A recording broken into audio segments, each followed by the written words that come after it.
Olá, caros colegas, caros alunos e alunas. Meu nome é Gamil Feppel, eu sou professor de Direito Penal e hoje eu vou falar um pouco para vocês sobre as diferenças entre os crimes omissivos próprios e os crimes omissivos impróprios. Sejam muito bem-vindos ao canal da Múltipla aqui no YouTube e nesse quadro, nesse programa Direito em 10 Minutos.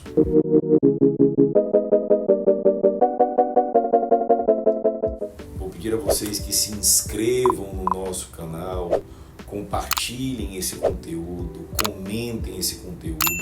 Este é mais um espaço de produção e de difusão do conhecimento aqui da Múltipla. Meus amigos e minhas amigas, um assunto que é muito recorrente em provas diz respeito à tutela da omissão.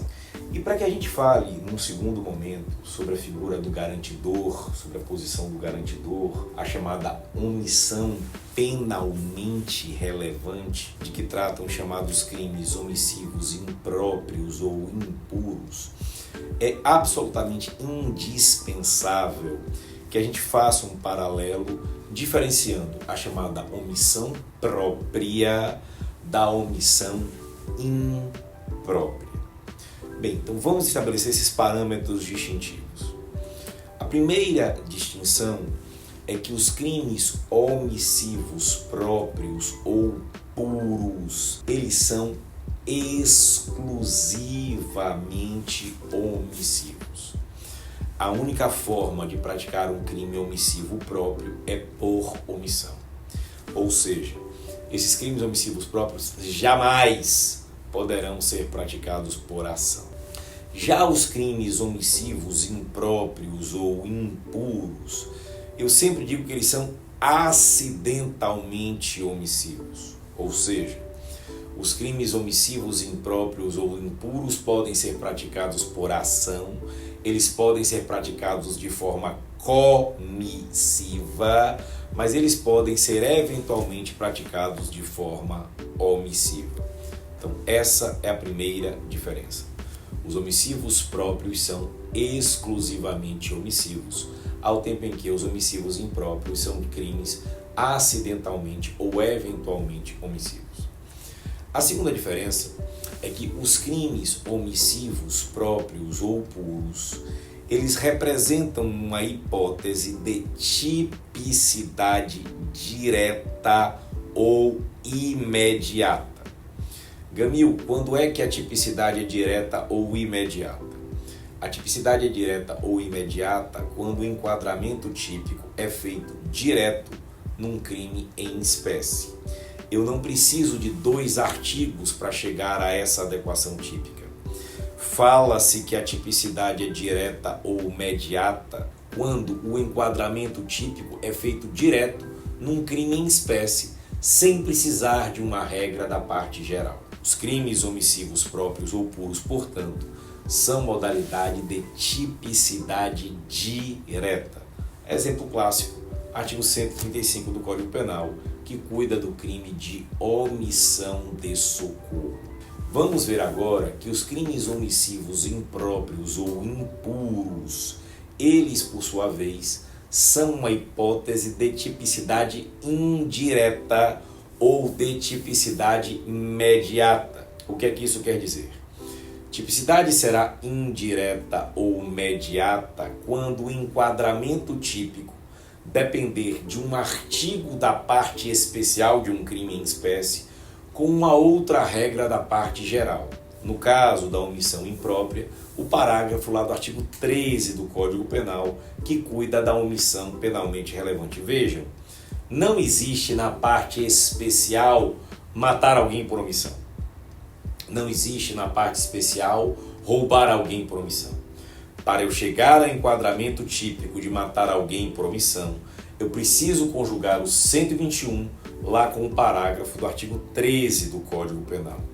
Segunda diferença, portanto, a omissão própria é de tipicidade direta, imediata. A omissão imprópria é de tipicidade indireta, é de tipicidade imediata. Ou seja, na omissão própria é um artigo só para chegar ao enquadramento típico, na omissão imprópria eu preciso fundir 2 artigos. Uma regra da parte geral com uma regra da parte especial. Vamos à terceira diferença. A terceira diferença, tanto na omissão própria quanto na omissão imprópria, o sujeito está obrigado a agir. É uma obrigação que se impõe para que o sujeito faça. Mas o professor Paulo de Souza Queiroz, ele muito bem pontua que na omissão imprópria o dever vai mais além. Na omissão imprópria o sujeito não tem somente o dever de agir. Na omissão imprópria o sujeito tem a obrigação de impedir o resultado. Fala-se na omissão imprópria que não existe um nexo de causalidade. A rigor, existe um nexo de não impedimento. Traduzindo, quando nós estamos diante de uma omissão imprópria, o sujeito que não impedir o resultado vai responder como se tivesse causado esse resultado. É uma ficção jurídica. Atribui-se aí o fato de o sujeito não ter agido, a ele se atribui o resultado a título consumado. Então percebam, na omissão própria, por exemplo, no caso da omissão de socorro, o sujeito vai ser responsabilizado pelo simples fato de ter se omitido. Já em relação ao garantidor, por exemplo, o pai ou a mãe que precisa alimentar os seus filhos e não faz voluntariamente, a eles vai ser atribuído o resultado de homicídio doloso consumado por omissão. Então percebam que o dever do garantidor ele vai mais além. O dever do garantidor não é somente de agir. O dever do garantidor é de impedir o resultado. Mas se lembrem, a omissão só é penalmente relevante, diz lá o Código Penal, quando o agente pode e deve agir para evitar o resultado. Portanto, se ele não podia agir, se ele não tinha condições materiais de agir, eu não falo de omissão penalmente relevante. Também se ele não estava obrigado, se circunstancialmente ele não tinha este dever legal, eu não falo de omissão relevante. Então já falei para vocês de 3 diferenças. Primeira diferença, que os omissivos próprios ou puros são exclusivamente omissivos, os omissivos impuros são acidentalmente omissivos. Segunda diferença está no âmbito da tipicidade, porque os omissivos próprios são de tipicidade direta, os omissivos impróprios de tipicidade indireta. Terceira diferença diz respeito ao âmbito de atuação do indivíduo, porque na omissão imprópria o indivíduo está obrigado a impedir o resultado, sob pena de responder como se tivesse dado causa, sob pena de responder como se tivesse causado o resultado. A última diferença vai ser importante para uma série de outros temas, como por exemplo, concurso de pessoas, vai ser importante também para a tentativa, e sendo importante para a tentativa, é importante para a desistência voluntária e para o arrependimento eficaz.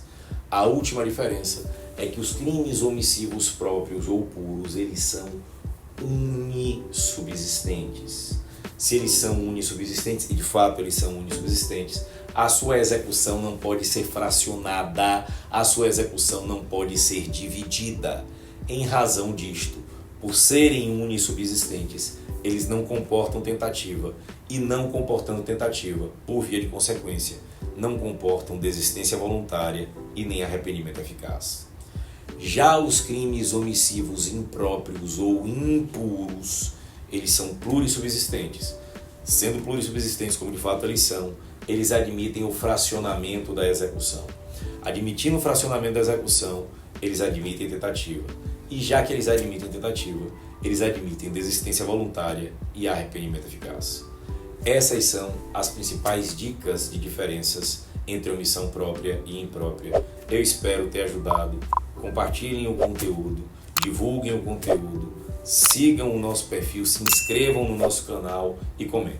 Grande abraço, bons estudos e rumo à aprovação.